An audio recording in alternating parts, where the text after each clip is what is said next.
মানুষের ক্ষতি করা এক প্রকারের ঋণ, কেননা তুমি কাউকে না কাউকে ক্ষতি করলে কারো না কারো কাছ থেকে তুমি ফেরত পাবে।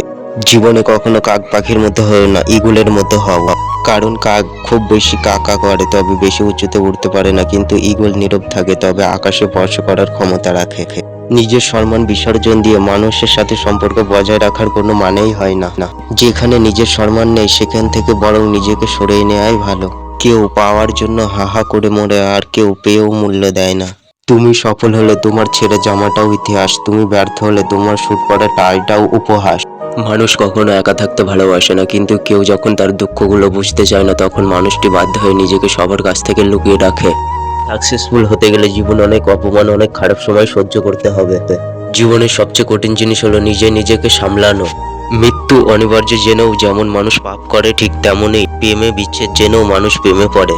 যোগাযোগ বিচ্ছিন্ন হতে পারে, সম্পর্ক বিচ্ছিন্ন হতে পারে, তবুও ভালোবাসা থেকে যায়, হয়তো আক্ষেপ নয়তো অপেক্ষা।